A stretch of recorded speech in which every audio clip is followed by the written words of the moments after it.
Welcome back into the Lions 24/7 podcast. A new week here in July, a new commitment to discuss, and there may be others coming for the Nittany Lions. We've got a lot to get to on this episode of the Lions 24/7 podcast. Tyler Calvaruso, our recruiting insider, will join me momentarily to discuss a familiar name that has jumped on board with the 2025 recruiting class, LaVar Arrington II out of California, the son of the legendary Nittany Lions linebacker, went off to be a number 2 pick in the NFL draft.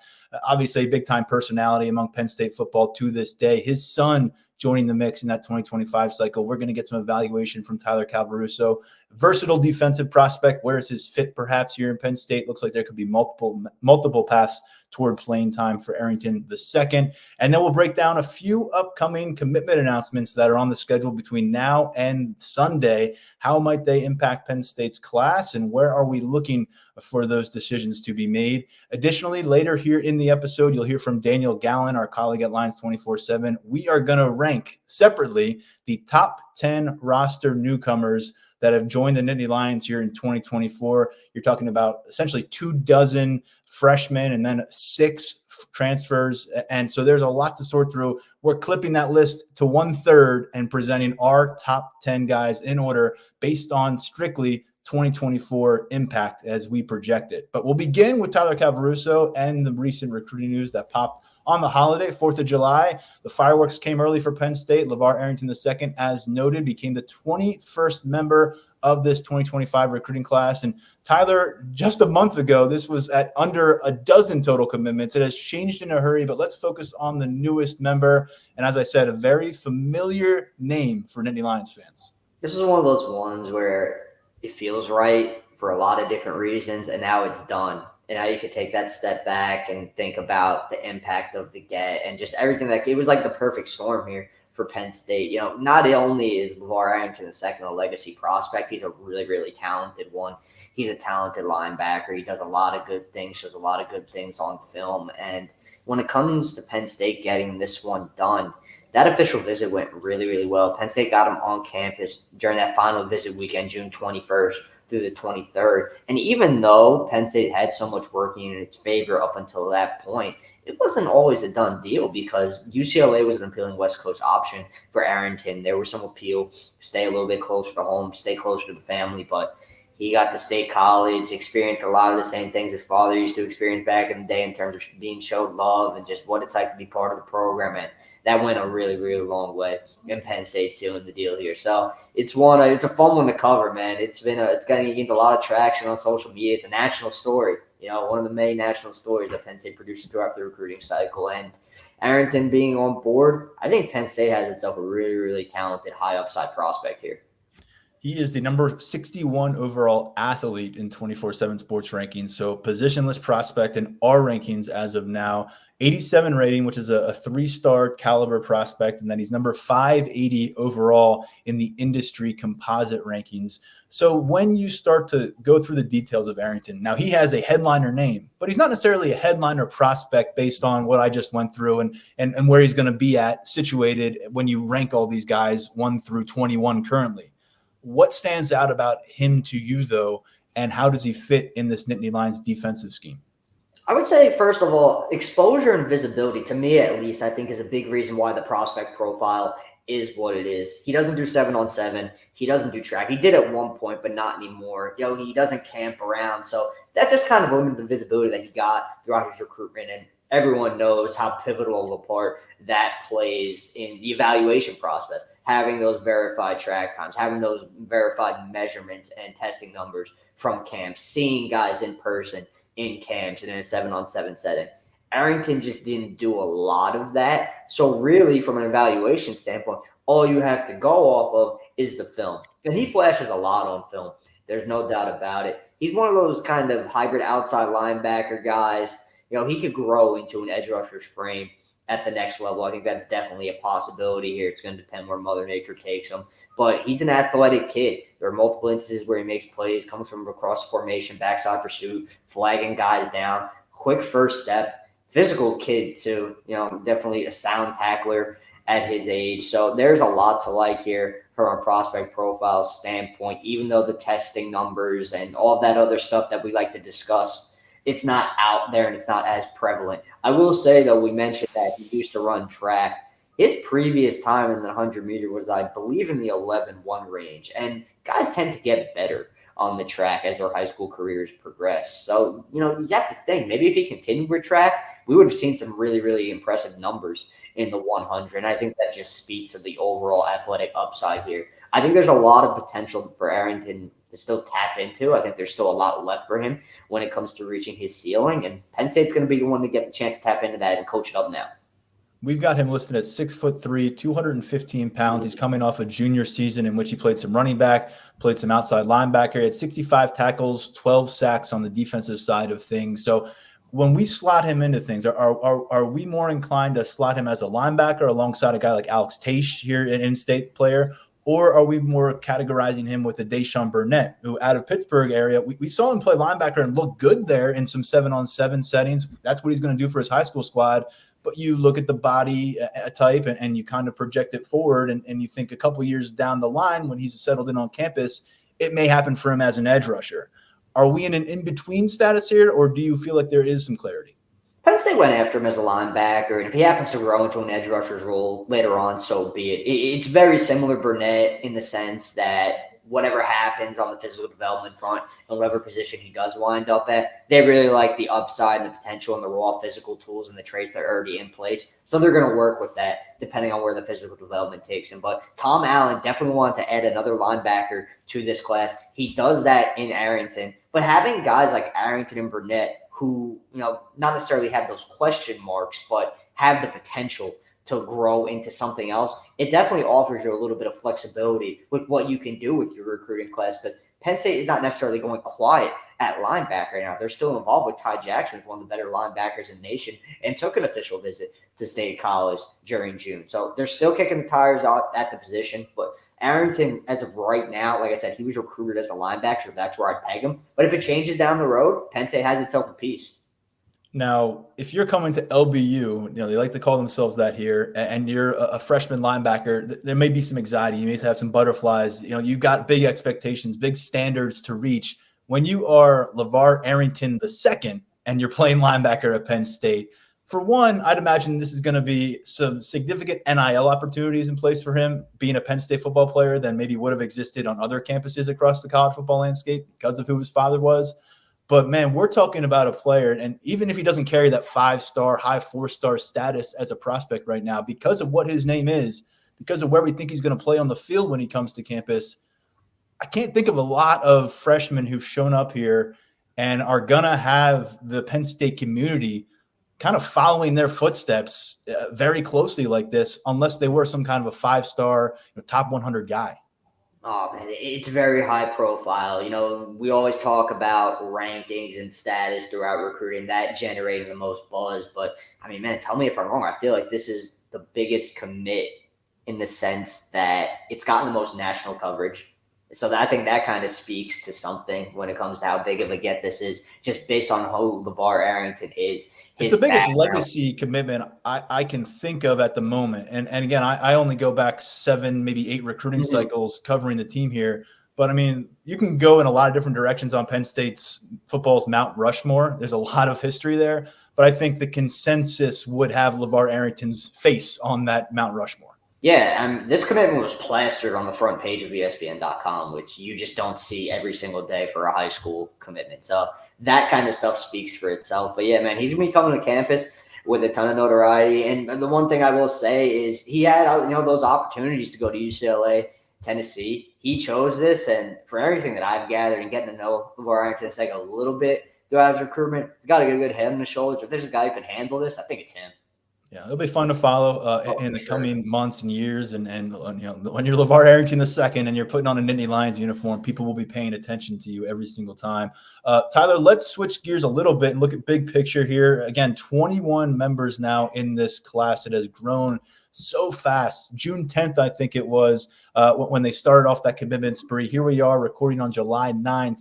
And it feels like, the house is almost full. We're getting to the point where, you're going to be at a limited amount of seats to fill in this recruiting class. And so when we got a few commitment decisions coming up, this could be another huge week for this class and for this cycle for Penn State. Let's begin with one that's scheduled for Thursday afternoon in Lex Cyrus. For a while now, he's been focused on South Carolina and Penn State. You and I were both impressed by him a few weeks ago when he came with Susquehanna Township and played 7-on-7 and had some really nice moments during that run to the semifinal round. And here he is. It seems like both programs still working the phones. Brian Doan has a story up at Lions247.com this week regarding that. And so it feels like this one, 48 hours out of the decision, is still hanging in the air a bit. Yeah, it's still up in the air. No decision has been made. As far as we know here on Tuesday afternoon, he's still in contact with both staffs. He's going to talk to South Carolina today, but he's going to talk to Penn State today as well. So we should have, well, hopefully at least have a little bit more clarity coming out of those conversations. I think if you're a Penn State fan, there's still reason for optimism that this one's going to get done. Penn State has a lot working in its favor. That's been the case for more than a year now. Really ever since Cyrus popped up as a priority for Marcus Higgins and the staff, there have been a lot of people who want to see Lex Cyrus at Penn State, and those are people who are close to him. But gotta say, South Carolina has done a really, really good job of making this a true battle. Approaching official visits, you kind of got the sense that Cyrus is going to check out Penn State, obviously, during that first weekend, June, May 31st through June 2nd. Then he's going to go to South Carolina, and from that point on, was any other program really going to be able to tip the scales at this level? I quite frankly was not sure it was, but South Carolina will accomplish that. They did a good job with him on the official. They've done a good job with him since keeping contact, just really being consistent, making it clear to him how much of a priority he is, just as Penn State has, because he is a crucial target for Higgins and the staff. They want Lex Cyrus, and they want his speed on board. So, again, I think there's reason for optimism, but these final conversations that are had leading up to that Thursday afternoon decision, they're going to be pivotal. I'm sure some final details with both programs will be ironed out, and then we will go from there. But crystal ball reads in favor of Penn State still. If you're a Penn State fan, I think there's still a reason to think this one could get done for the Nittany Lions. And as we discussed before the holiday here on the podcast, Jeff Exeter Jr., 4-star out of Maryland, joined the Penn State recruiting class for the 2025 cycle at the receiver spot, joining Lyric Samuel, who had been kind of a solo act at that position going back to last winter. So you've got two guys on board. Maybe you can double that number by the end of this week, because Taz Williams has been another player who has been on our radar for a long time. You've done quite a bit of reporting on this one out of Red Oak, Texas. Not a proximity conversation. It doesn't seem on the surface, but he's got roots here in Pennsylvania, Pittsburgh area. You've addressed that in the past. Highly productive, 80 catches, 1,200 plus yards, 14 touchdowns as a junior down at Red Oak. And I think as more of his film and some of his camp footage has found its way to our message board, a lot of the Nittany Lions fans that we keep tabs on are really starting to feel like this is the guy that they want on board. They've known about Lex Cyrus for a very long time. He's an in-state player. Taz Williams is somebody who came up from Texas, had a hell of an official visit, and all of a sudden they're right in the thick of this thing. So when he sits down to make his decision on Saturday afternoon, how do you feel about where this one is trending? I like where Penn State's at right now for sure. When I popped that crystal ball pick in late last week, I believe Friday, I was feeling pretty good about where Penn State was at with Williams, and I was feeling pretty good about its chances to get it done, and I still feel pretty good about it. SMU is involved. SMU has the ability to be pretty aggressive on the NIL front. I don't think that's really a secret to anyone. And, it represents an option for Williams to remain in Texas if that is what he wants to do for his college career, at least for the start of his college career. So SMU very much in the mix. Michigan and A&M were in the mix, probably more so leading up to official visits. Both programs they did their own thing at wide receiver. Michigan loaded up at the position. A&M had some guys, maybe not necessarily a little bit higher in the pecking order, but kind of in that same tier who decided to get in. So for me, that Final Four of Michigan, A&M, SMU, and Penn State, it's probably really coming down to Penn State and SMU. And I like the Nittany Lions' chances. I've liked their chances really dating back to when I dropped the first update on Williams. I believe it was the final week of June coming out of official visits. We started to hear some buzz that Taz Williams was feeling really good about Penn State, and that same buzz remains in place. And if you're a Penn State fan, you got to remember, this is not the traditional Texas recruitment. He's got those Pittsburgh roots. He still trains in the area. He knows the landscape of Pennsylvania football. He knows multiple members of Penn State's 2025 recruiting class. And those are the same guys who have been pushing really hard behind the scenes to get Williams on board. So I'm liking Penn State's chances here overall. Williams considered the number 52 wide receiver nationally. Cyrus, the number 34 wide receiver nationally. Only one crystal ball pick is in for Taz Williams. It comes from Tyler Calvaruso. Came last Friday, and it points in the direction of Penn State. We'll see if that holds up through the weekend, but we've got some things to discuss for this wide receiver class one way or the next on some future episodes of the Lions 24/7 podcast. Let's go to some other positions now. Defensive side of the football. We're expecting a Sunday announcement from Rashad Johnson, safety from Florida, who, again, came up to campus, made that long-distance trip to Happy Valley, and by the time that official visit was through, the Nittany Lions found themselves in a very good position with the four-star prospect. Georgia, Louisville, Texas A&M also involved here as finalists. Where are we reading the tea leaves? Because Penn State's had a lot of movement lately at defensive back, and this is a guy who kind of visited just before all that took off. There was a point in late June where it sounded really, really good for Penn State, and Johnson announced that he was originally going to do it July 1st. He announced his commitment, and that got pushed July 14th, and it was around that same time that the Georgia buzz started to pick up. And even though Georgia just landed a safety, a pretty talented safety at that, I believe Johnson still has a place in that Bulldogs class, and Georgia's looking like the one to beat here heading into Sunday. But from what I've gathered, A&M's not going away, and Penn State's not going away. Johnson would have a place at Penn State. Anthony Poindexter's still working on this one. But if I had to put in a prediction right now, I'd probably lean towards, I think Georgia would be the safest bet given the recent intel. But we'll see. There's still a long time between now and Sunday.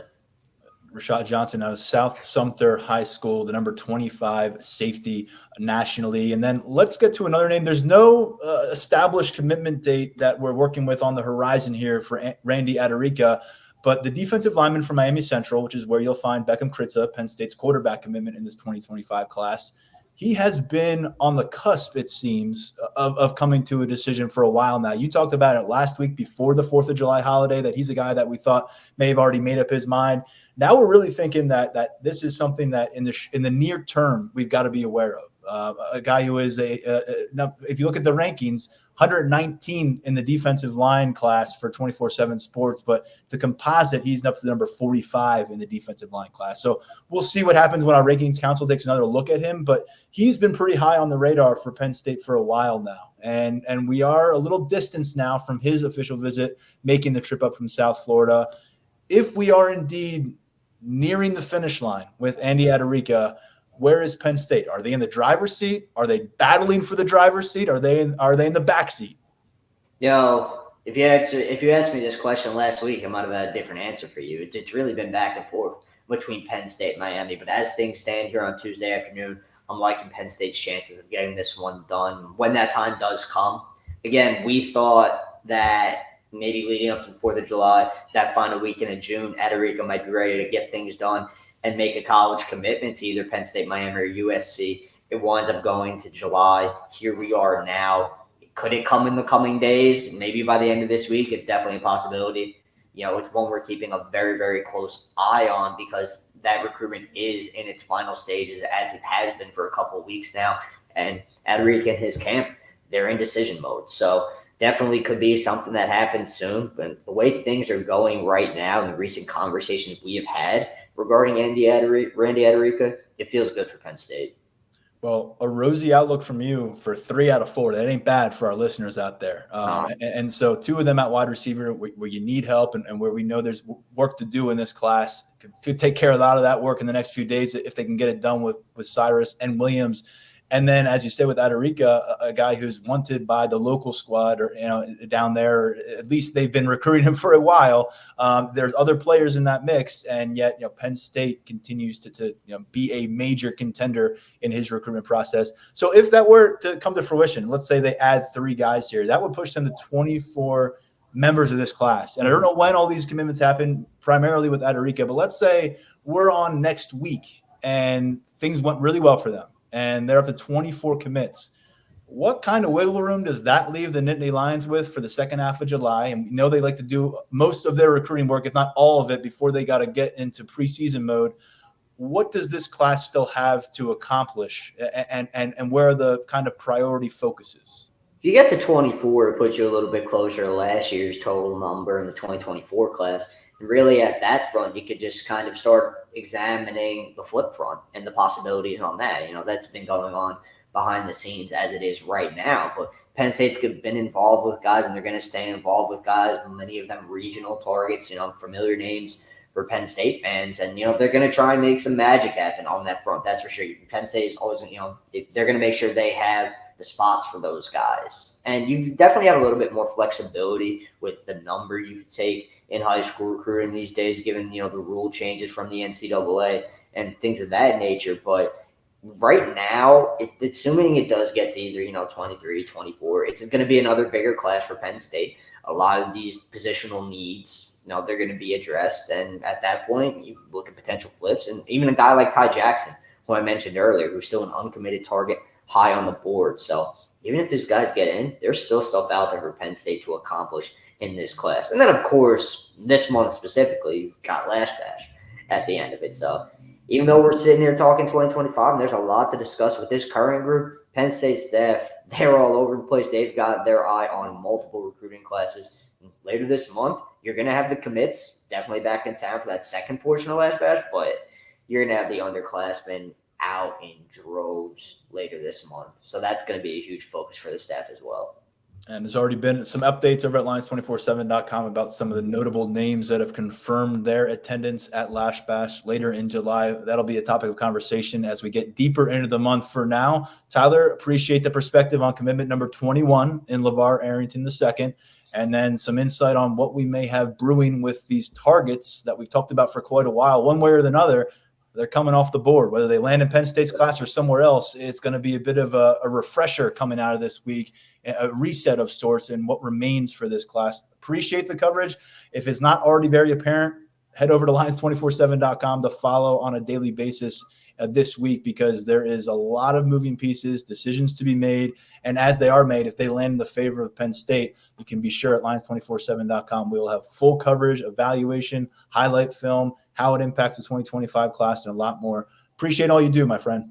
Thanks, man. Appreciate it. Let's continue this episode of the Lions 24/7 podcast with a bit of a fun exercise out of the box, sort of, for this Penn State 2024 roster, which has added more than 30 new scholarship members since the season wrapped up in the Peach Bowl last December. So a lot of new faces in new places and in different position competitions to sort through. We've been doing our best to do that throughout the year here, but ahead of preseason camp, we got a few more weeks. We'll kind of start to give you what our perspective is on the impact of these newcomers, because Daniel Gallen and I have not looked at each other's lists, but we have come up with a list of our top 10 roster newcomers based strictly for this conversation on anticipated 2024 impact. So when we're talking about maybe a guy who transferred in with sophomore eligibility versus a guy who transferred in with senior eligibility, we are not taking into account that one guy has 3 years to play with the Nittany Lions versus 1 year. We're talking about in the prism of 2024,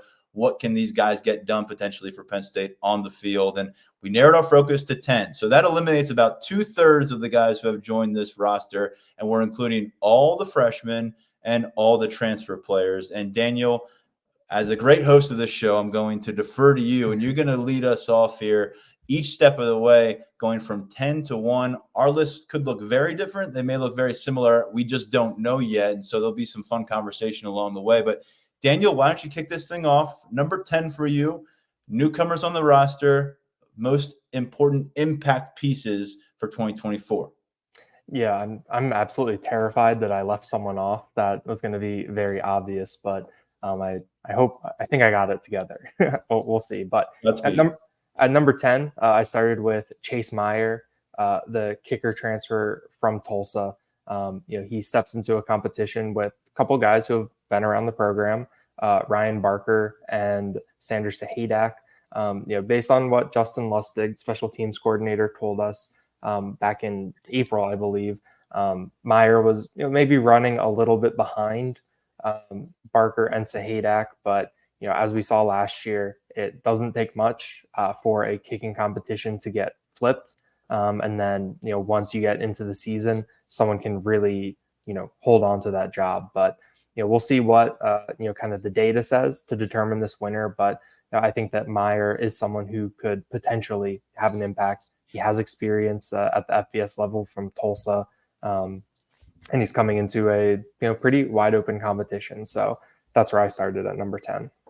Well, great minds. I've got Chase Meyer at number 10 on my list too, and I think part of my thought process here was he may very well end up as like a top 5 impact guy if he's your place kicker from game 1 through game 13, 14, 15, however many you get to play, and he's consistent and he delivers in that role, then that he could be extremely important in terms of all these newcomers.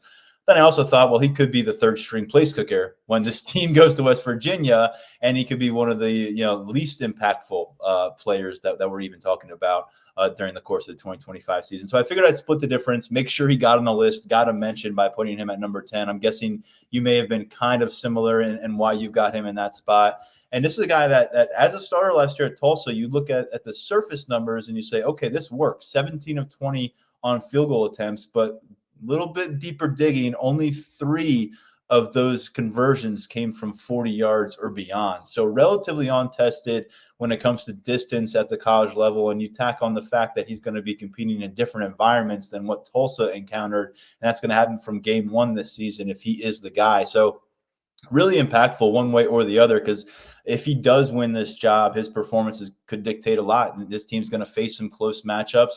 And I just have to say right now, I'm not convinced he's going to be the place kicker. So I'm going to leave him at number 10, worth the mention. I think Ryan Barker is really the one that we all are watching closely because he did good things as a walk-on last year. And whereas Sanders Sahadak was the number 1 kicker in the country in his class back in 2021 and has yet to really develop to that at Penn State, Barker has done everything behind the scenes, essentially. So we know very little about him, but what you hear leads you to believe that he's got staying power in this competition.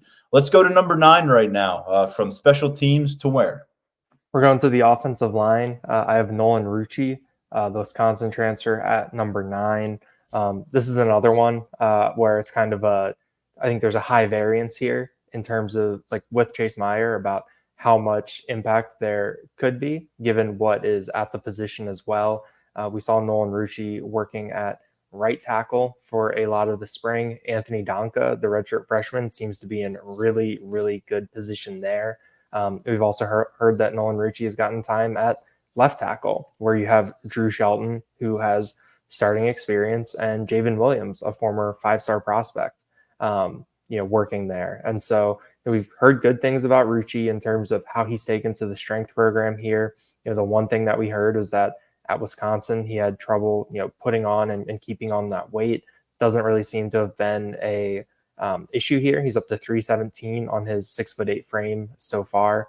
And so I think that he's someone who could have an impact. There's just a lot of different bodies, in that tackle group. And maybe he gets in there in a rotation and you kind of go from there. But I do think that Rucci is someone who could have an impact this year. As you mentioned, 20 pounds up since making the move from Madison to State College in January. That is very significant because he was about 297, battling to try to get to 300 during his past few years.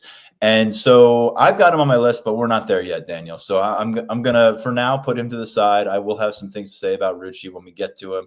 Number 9, this is really a luxury piece for how we're viewing it here in July.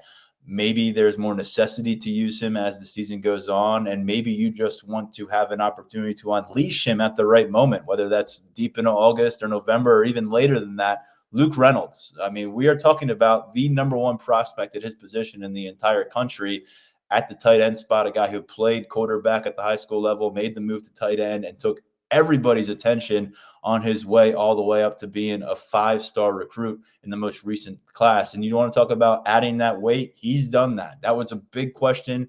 He was on this podcast in December with us, and he was looking ahead at his enrollment, and he's stated very clearly if he wanted to see the field, he was going to need to physically be prepared to block and handle Big Ten defenders with authority and with consistency. Otherwise, in this room, it ain't going to happen for you right now. And so he's gone from about 215, 220 at time of enrollment to about 240 right now ahead of his preseason camp. And I think that places him all of a sudden in a spot where, okay, like he doesn't need to, like he can light the world on fire as a pass target. And I've heard some really special things about moments he's already had on the practice field when he got some opportunities in the spring. There's not a lot of question about what this guy can do when the ball's in the air and when he's working downfield. He's a matchup problem, and he's also a very talented, Mike Gesicki-like in going up and getting the football and contested catches and those kind of things. But again, in this room, he needs to have the rest of it to play at tight end, because you got to work your way through Tyler Warren, through Khalil Dickens, through Andrew Rapplier at least. Joey Schlafer has put on significant weight in his latest year on campus. Jerry Cross is in his third year here. And so there is competition everywhere you look. In a lot of situations, if Penn State were down, let's say, at Tyler Warren, and it was an open conversation at tight end, he'd be higher on this list. But I think based on the depth, based on the development that's still ahead of him, he's at 9 for me. There's a major ceiling for this to grow, but there's also a really, possibility that we're looking at Andrew Rapplier's freshman experience all over again. And we're getting great feedback from the practice field, and we're seeing him involved in like 3 or 4 games, but he maintains a red shirt, and he's someone that we really start to focus in on year 2. That's my number 9 guy. Where are you at with number 8? Well, we'll get to Luke Reynolds in a little bit for me. He's the one I had to make sure is on the list. Number 8 is where I took some liberties with this exercise a little bit. And for number 8, I grouped all 3 freshman wide receivers together. Tyseer Denmark, kind of a little bit of a cop-out, Peter Gonzalez, Josiah Brown. And I think part of it is that we didn't get to see these guys in the spring. Josiah Brown was sidelined. Tyseer Denmark and Peter Gonzalez didn't get here until the summer. We don't really have that frame of reference yet for how they look on a college football field compared to their peers. I do think that Penn State is going to need at least one of these guys to step up. Maybe it's a little bit of a coward move by me not calling my shot on which one it will be. Maybe. But I just think that some combination of these guys are going to need to be counted on. They're going to need to make an impact. It'll be interesting to get some feedback on where Josiah Brown is physically. Once we get to August, I think that we saw him doing some drill work before the blue-white game in uniform. But then, I think Tyseer Denmark and Peter Gonzalez, are drastically different types of wide receivers physically. But I do think they bring unique skill sets and, can do things early in their careers. I just don't know which one it'll be or, how it'll look, or if it'll just be a little bit here and there situationally for each. So, I grouped all of them together. I think that it's, not having them here in the spring, a little bit harder to get a read on it, but knowing what this wide receiver group looks like, you're going to need an impact.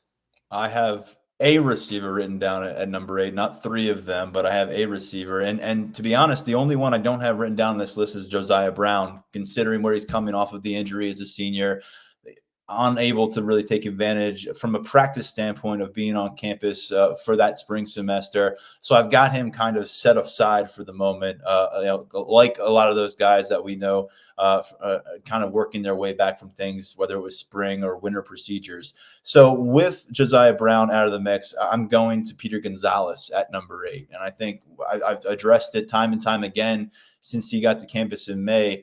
Where he is right now physically, it puts him in a spot to truly compete in August for a perimeter role. Now, fundamentally, mentally, all the other pieces that are required for you to go out there and actually line up and run routes against West Virginia in August, or even a USC come mid-October, mid-season type of move for yourself on the depth chart. There's a long way to go for that with Gonzalez.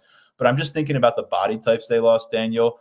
Malik Mega, Malik McLean, bigger, longer, physical type guys on the perimeter. You lost Keandre Lambert-Smith. He obviously played a significant role for you on the perimeter. And then what do you really know about what you've got on the outside right now? You know that you love everything about the potential of Harrison Wallace, but his availability has been in question at different points of his career. I think if he is available, he is the top target in this receiver room.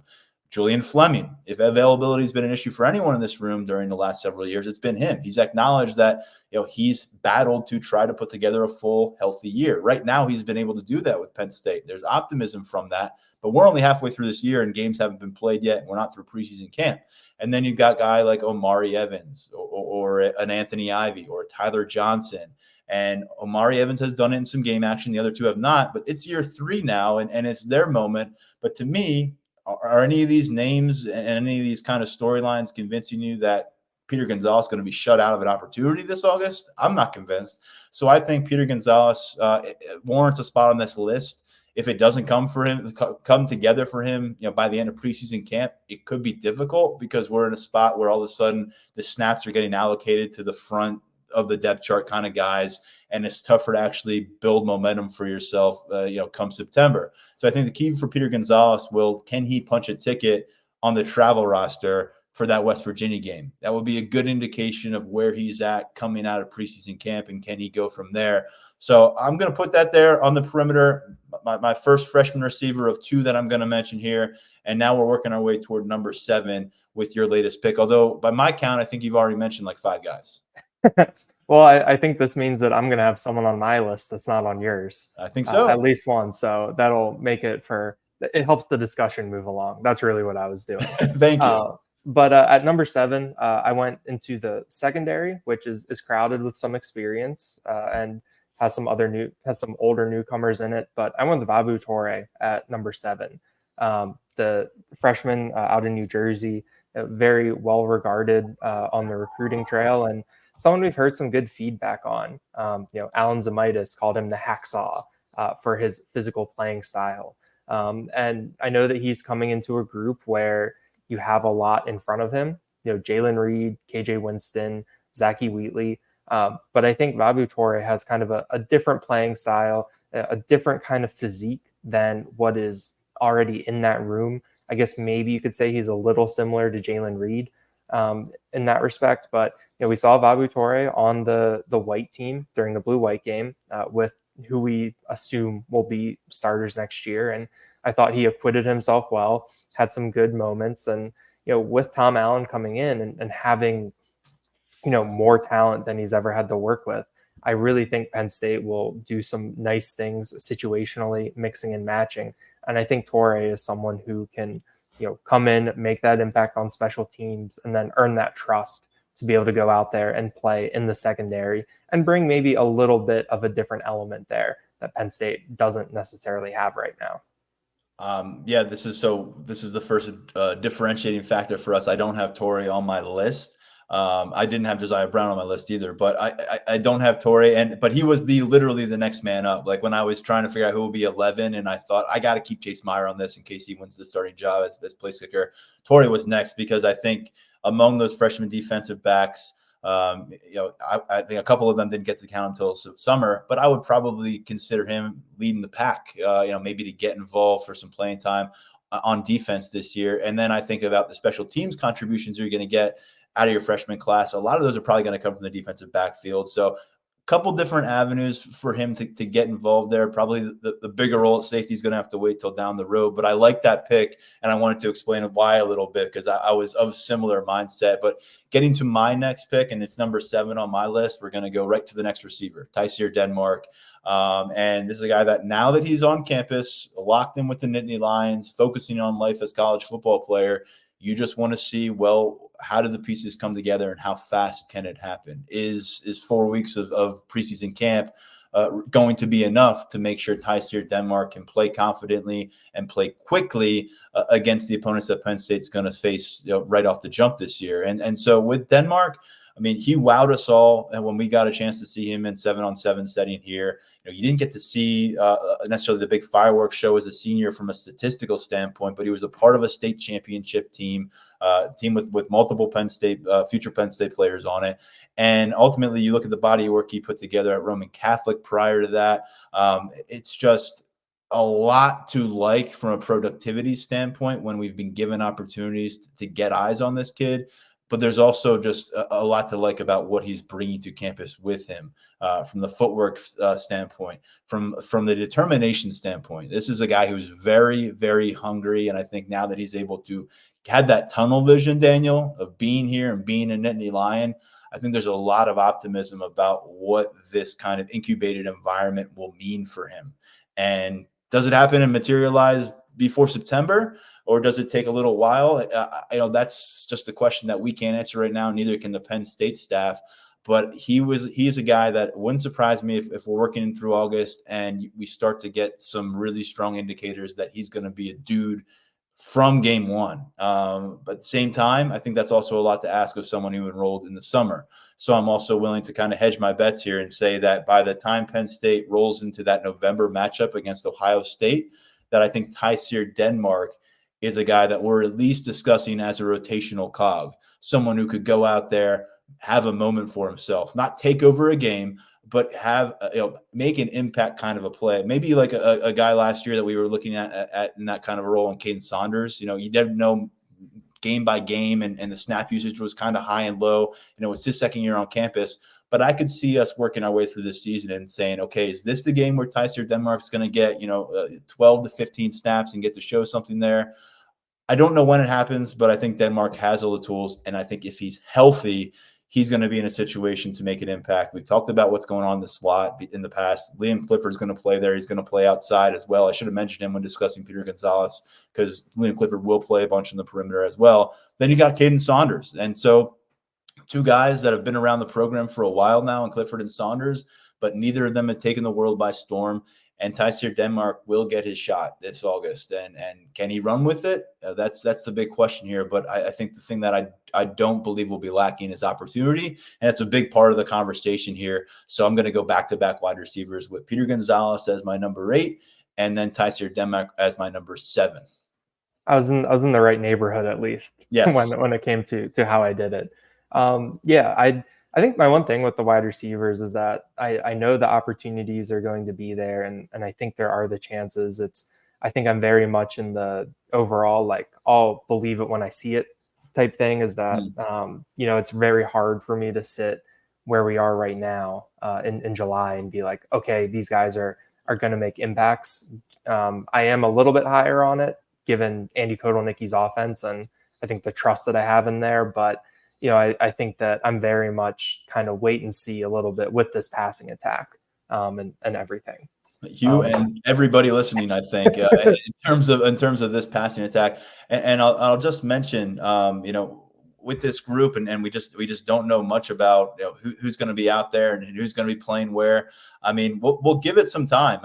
Let's see who rises, and I think a lot of it right now is so projection, and obviously that's what we do in the summer, but give guys a chance to grow and maybe surprise us. And it could be really fun to follow. Whereas I think everyone's kind of viewing this with kind of glass half empty, not everyone, but maybe viewing it as like, is anybody going to get step up? And it's maybe going to be, who's not going to step up, because they have so many guys with every chance. When you have every player on your team doesn't have 600 career receiving yards in your uniform, everybody's a breakout candidate. And so I think here we are in the start of July, try to look at from that prism versus there's nobody who's done anything in a Nittany Lions uniform. The opportunity is there. And really, this is where it comes down to Marcus Hagan's, his job as a developer, his job as a motivator. I know he faced some challenges in year one, but this is largely a crew that he is either bought into or brought onto campus. So I think they have the material goods.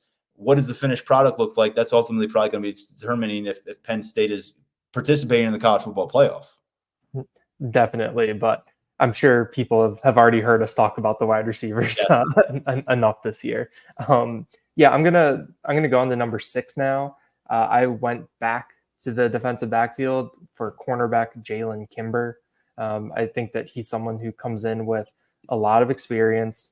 There's going to be a lot of competition on that road to playing time. You've got a lot of bodies back there, but I think in talking to him this spring, I got the impression that he is really bought in on being at Penn State. He knows what playing for Terry Smith can do for him and his future.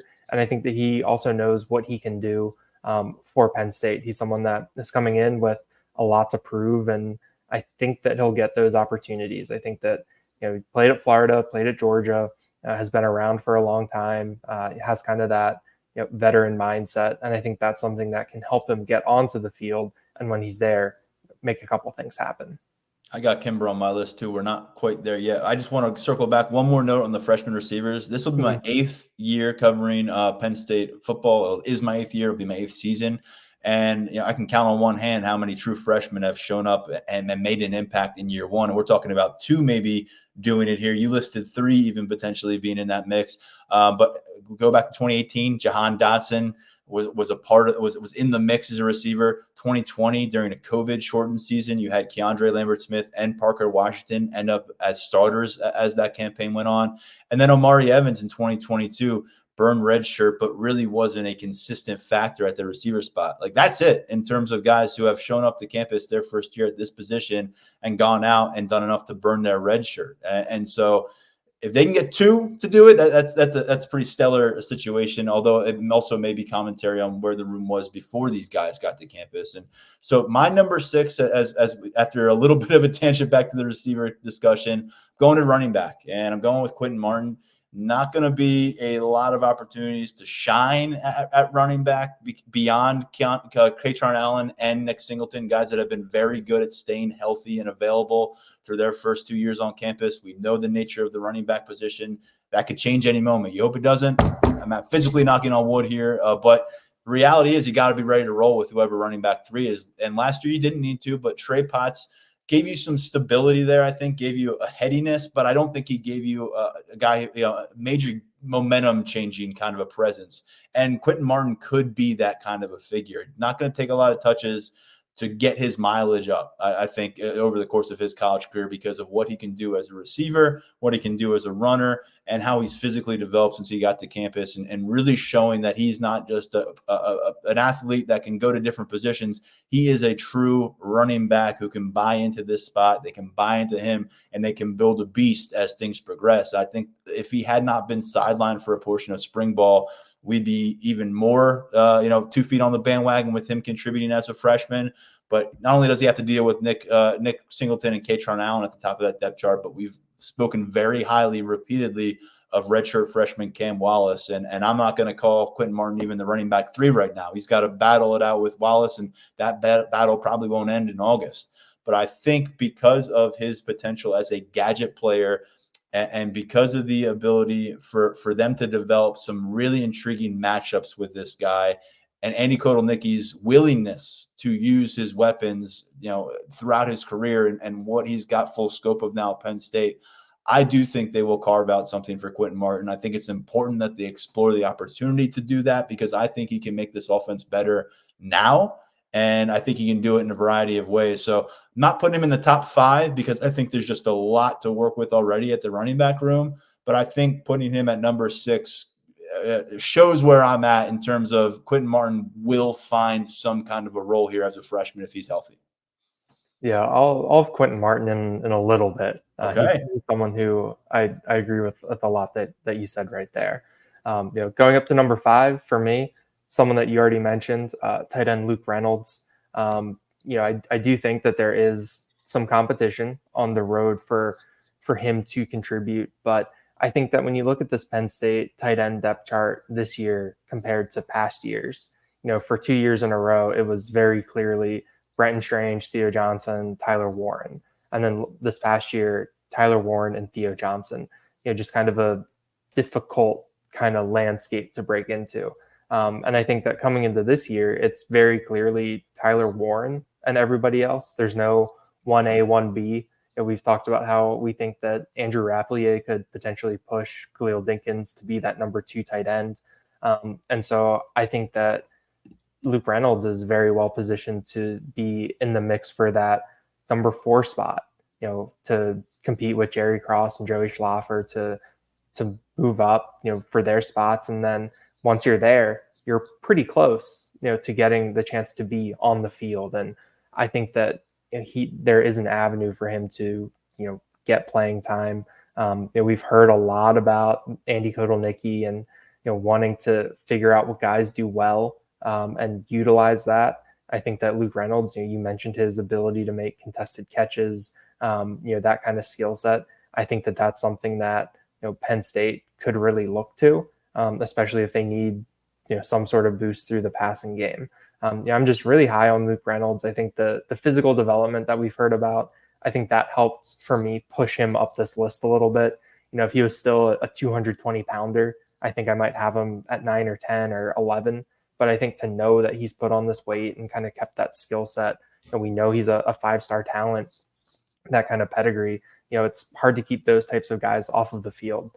So I think I'm a little bit higher on Luke Reynolds than you. I think he still has to navigate, some stuff to get there. But I think that he's someone that we could see on the field this fall making an impact.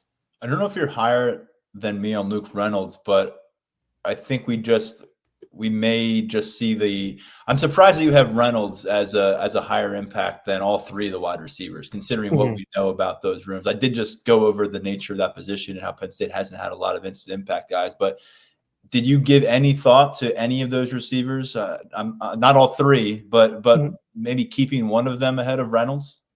Yeah, I mean, I thought about it, especially with Tysier Denmark. I really I think what he can bring. And I think that he's another guy that fits into the Andy Kotelnicki, mindset of figuring out what guys do well. But I think with the wide receivers, I just really came back to kind of what you outlined with that there's not really a track record of freshmen coming in and making immediate impacts. I think that, even, we think of Keandre Lambert-Smith in 2020 as someone who made a little bit of an impact, but I think that was, 13 catches maybe for, a couple hundred yards. It wasn't, Parker Washington was at a completely different level from day one. But I think that just kind of the jump there, I'm kind of like, I want to see it first. I feel, I like Gonzalez and Denmark as prospects, but I think from where I sit right now, it's very hard for me to, really be like, put a lot of stock in them, day one, day 65 being like, okay, these guys are really going to make impacts. I think I just don't want to get too far out over my skis on the wide receivers because it's such a need and people want it so bad. And so I don't want to, kind of project too much. I guess that's kind of the point I'm trying to make. I think what surprises me more about having Luke Reynolds in the top 5 is that you have him over a guy like Jalen Kimber. And I'll get to Jalen Kimber in a bit. I think Kimber is going to be a guy that's kind of a mainstay presence in the defense. I don't know how big the presence will be. Whereas I'm just thinking about, will it come in like just moments for Luke Reynolds? Or are we talking about kind of a sustained role throughout the season? I feel like he's more of a moments guy in year one, but that's why it's fun to have this conversation. And now that I'm inside my top 5, the guy that you had lower on your list, I'm going with Nolan Rucci because when you're talking about someone who can play both tackle positions for you, potentially your value is increasing in my mind. I mean, we saw what that meant to have Drew Shelton last year as a viable number 2 option on both the right side and left side. What it meant for him was going over 300 snaps without starting a game until the Peach Bowl when Olu Fashanu was declared for the draft. And what it meant for Penn State was that if Wallace needed a breather, Fashanu needed a breather, or the game got out of hand, they had someone that could go out there and keep Drew Aller relatively clean and know that he was going to execute the game plan. And so now with Drew Shelton taking a step forward, trying to win that starting job, you've got Javen Williams on that left side, who was the primary left tackle with Shelton sideline for most of the spring. By the end of the spring, you were getting some Rucci on the left side. That's the only place he played in game action again as a Wisconsin Badger. Most of that work came in the ReliaQuest Bowl back in December. Has not played right tackle in a college game, but that's really what the central focus was during his freshman year or during his first semester on campus here. And although he's got a significant head start on Anthony Donka when it comes to hitting the college world, Donka's a redshirt freshman. He's a redshirt junior. I've said it for a while. I have a tough time turning away from thinking that Anthony Donka is going to stay the course and be the starting right tackle and kind of pick up where he left off in the Peach Bowl last December. And so if that does happen, why do I have a guy in my top 5 who's not going to be a starter? Because I think he could be one snap from being away from being a starter. I also need to see Anthony Donka go do it for 60 minutes of football and then go do it again the next Saturday and the next Saturday. Well, you've seen Anthony Donka play tackle for one half of football, and that includes his high school highlights. So got a lot more to learn about him. And I just think right now, when you're discussing the weapons that this team has, at every position, I know we have a lot to learn about wide receiver, but what they've gotten Tyler Warren and what you've got in this backfield, if you don't have it together at tackle, plans could go unhinged in a hurry. And I think a lot of us are just assuming it's going to be at least good at tackle. Last year was really special for Penn State, what they got out of both of those tackle positions, and the NFL draft results reflected that. If it's good, that means I think that it's because you've probably got some solutions in not just your first team, but your second team. And to me, Nolan Rucci, because of what he can do at both tackle positions, the fact that he's going to be involved in that conversation at right tackle moving forward, maybe he gets some work, coming out of preseason camp in game action. We'll see. But to me, Rucci, there's value here in his role in this offensive line on both tackle spots, and the fact that he's put on 20 pounds, and it sounds like he's taking the coaching very well. He's a rising figure, I think, in terms of his trajectory. Could be a late career kind of riser, and it may take a while with Penn State. It's hard to guarantee that he's going to be a main component of the game plan, first year and first game. But I think he's going to ultimately prove to be important enough and playable enough that I'm going to put him in the top 5, especially considering what they lost at offensive tackle 6 months ago. I'm staying on the offensive line for number 4. I'm going with Cooper Cousins, who I think a lot of people were probably expecting to be pretty high on this list. With Cooper Cousins, I ran into a similar problem with some of the other guys on this list in terms of where to slot them. I think that you look at Cooper Cousins in a vacuum, and you could easily make the case to be the number 1 most impactful newcomer, just with how polished he is, the amount of work that he's done, on the camp circuit, what we've heard early, what we saw from the blue-white game. And then you kind of fit into the Penn State offensive line, which has a lot of people back. Sal Wormley has played a lot of football at right guard.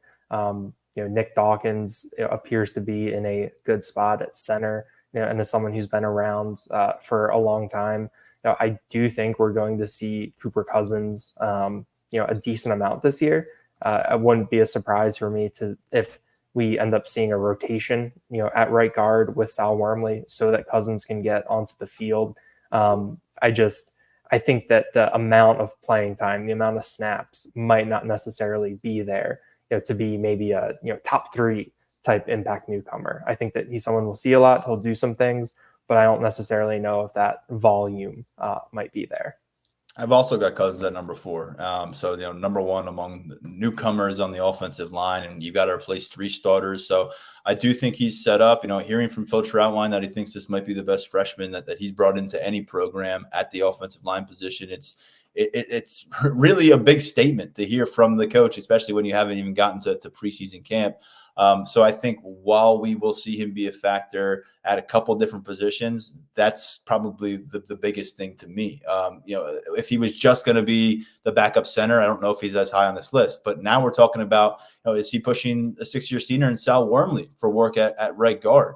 Is he going to show enough in August camp where Phil Troutwine says, we can't afford to leave this kid on the sideline throughout the game. Our offense will benefit from him being out there. And so I don't know how it all works, because you've also got JB Nelson, who's been a rotational piece at the guard spot. We've seen him work in a couple of places, and Venga Ioane is going to have a lot of run this year at the guard position. And Nick Dawkins, if things are going according to plan, you're not really going to be wanting to, be mixing and matching and replacing your center over the course of a game by design. So I'm with you. I think Cooper Cousins really might have the potential to be a starting quality offensive lineman for this team. It's going to depend on what can the experienced veterans, guys with starting experience, what can they do to maybe keep a gap between them and this freshman? And can those guys stay healthy? Last year, they didn't, for various reasons. We saw a guy retire during preseason camp. We saw JB Nelson in and out of the lineup for much of the year. So all that goes into consideration for me to think that Cooper Cousins is going to be in a spot to get 200 plus snaps, maybe as a freshman. Not a single freshman offensive lineman last year I believe, got to 100 total snaps on this season. I think Cooper Cousins could double that and then some. But like you, there's not an obvious path to a starting role because of what's there and the veterans who have been battling. So I'm going to table things a little bit rather than going and putting him as the number one guy. I'm going to put him at number 4. But note that, if needed to, there seems to be confidence, and I think it will increase as we get toward late August, that he could start for the Nittany Lions as a true freshman offensive lineman at multiple positions. This is not normal, people. This is not normal at all. Top 3 time now. Daniel, where are you going? Yeah, I will say with Cousins, when I initially started doing this list, I did have him at number 1, just kind of the, off the top of my head baseline, and then, thought about it a little bit more and moved some stuff around. But, going into the top 3, we were talking about with Cooper Cousins, the, amount of opportunity that may or may not be there. I think with my number 3, there is going to be a ton of opportunity there, and that's wide receiver Julian Fleming. I don't necessarily know if he'll come in and be the, 60, 70 catch, 1,000-yard receiver. He has been in college for 4 years. There have been injuries, but he hasn't been that kind of wide receiver yet. So it's hard to necessarily project that for, to become that suddenly now. But I do think that he'll bring just kind of a floor to that wide receiver room. We've already heard the good things about, what he's done as a leader. We've heard really good things about the blocking, kind of the little things, being a veteran, things that can set the tone. And maybe this is the type of impact that isn't necessarily present in catches, yards, touchdowns, but might be present in someone like Peter Gonzalez or Tysier Denmark, kind of moving along quicker, getting brought along nicely and put into positions where they can contribute. But I think Fleming is going to get a lot of chances. I think he'll do some nice things. I think he'll bring something that this wide receiver room and this offense has needed. And I think that that's kind of how we'll see his impact.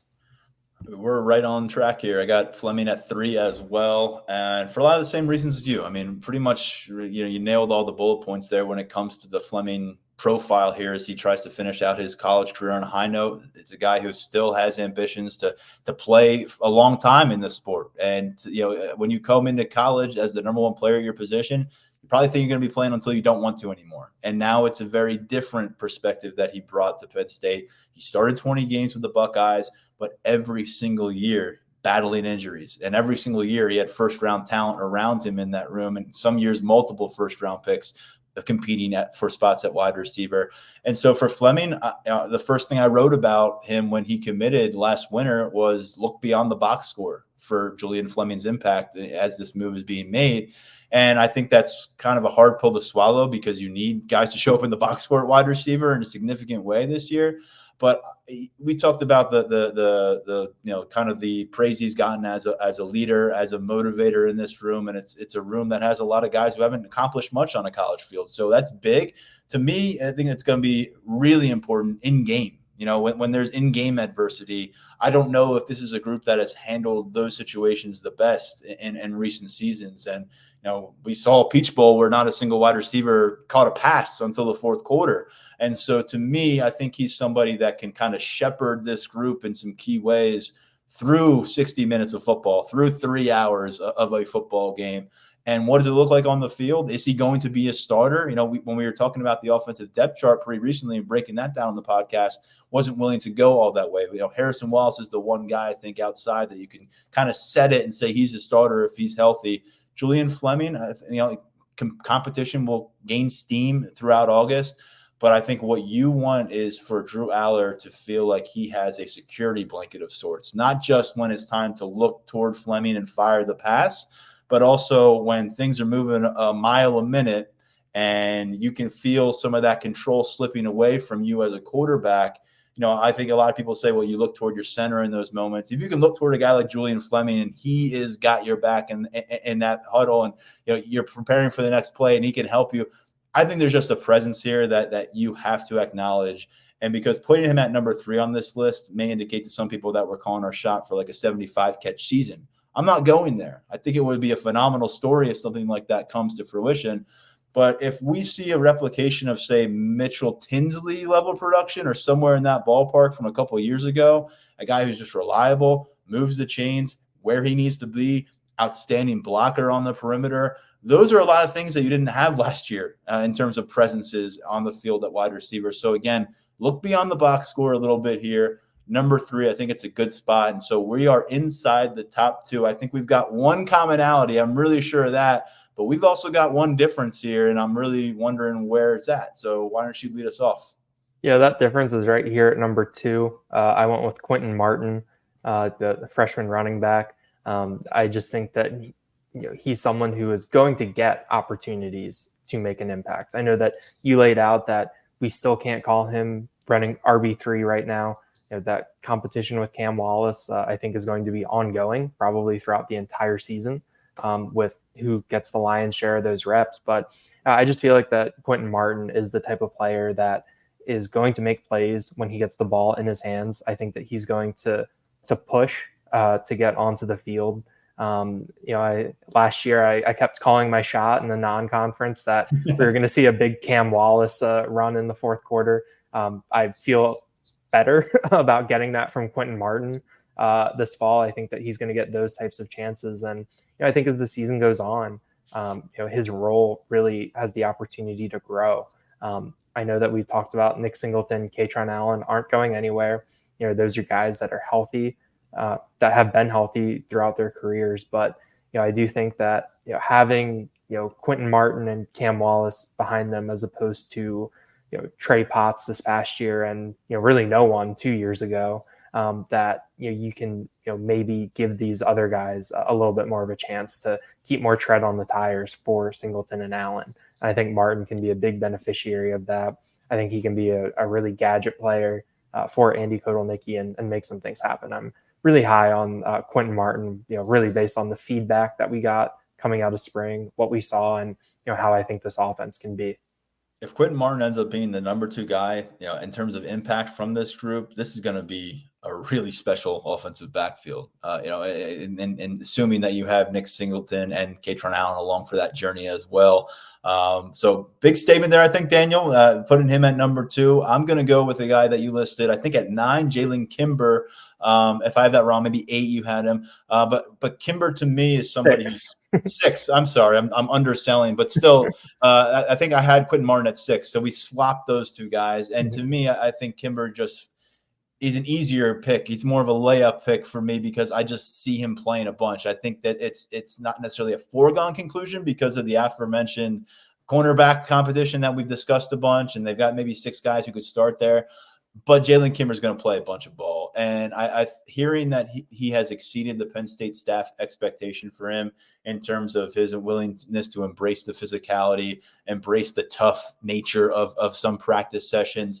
He's a guy that they are really, really excited about. And they think that they can motivate him in a different way than the Florida Gators staff was able to do last year when he was a starter down there. It was a bit of a mess for the Gators overall. And, I know some of that stink lands on Jalen Kimber and people kind of pick that apart a little bit as he made his move to Penn State. But I think he is really well situated to play a key role in the perimeter for this team. Is he a starter? Is it Davian Collins, Cam Miller, Elliott Washington out there? There's a lot of guys you can work your way through.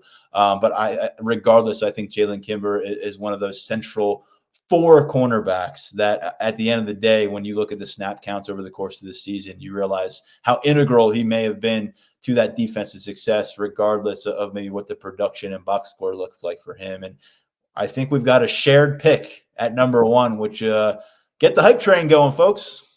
I mean, it would be a shocker if we had a different one here, getting too far. But AJ Harris, the Georgia transfer at cornerback, someone who I think we heard good things about from the jump. In the mix on the outside, in the mix the Lion, former 5-star recruit, spent last year at Georgia. I mean, he's a very, very nice resume coming in, and I think that he's one of those players that can be impactful now and for a couple of years in the future. I just really like what he brings physically. I thought he looked really good in the blue-white game. Seeing him go up against, what was ostensibly the first-team offense, held his own, made a couple plays. I just think that he's versatile enough that Penn State can put him in a variety of positions and he can have success. I'm just really high on Harris, what he can do, and how he fits into this backfield. may have been the most impressive player, regardless of position, over the course of the blue-white game from start to finish for what he did as a defender for Team Blue. But really also from start to finish in spring ball, the feedback was very, very positive from his peers, from the coaching staff. We heard about his business-like approach.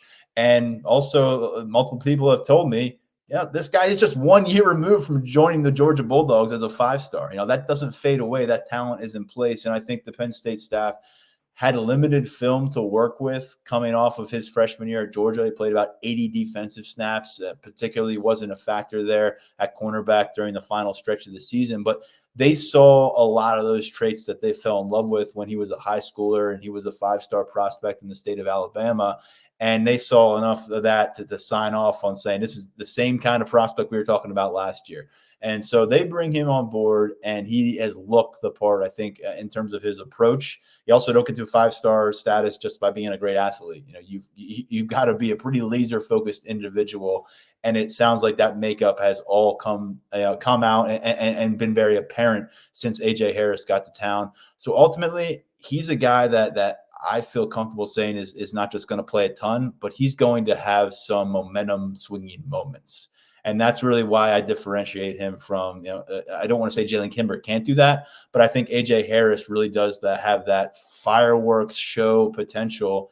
Again, he signed with the 2-time defending national champions out of high school as one of the top 20 prospects in the country. We're just 1 year removed from that. And what's more exciting about this, other than the fact that me and Daniel both think he's going to be a big-time player in 2024, you've got him eligible through 2026. And I don't think we need to really bank on 2026 happening, but this is a multi-year investment, and this is a really beautiful thing because I think right now, as we look ahead to preseason camp and ultimately the season, Harris is one of those guys that can help you separate or gain an edge in the biggest matchups of the season, not just, some of those stepping stone games that we view in September, some of the kind of scary Big Ten games. I'm talking about the biggest teams you're going to face, the ones that you got to get through and battle through if you're going to play in the college football playoff or win a Big Ten title. I think he's one of those few rare players that could swing a game like that because of something he does based on his natural ability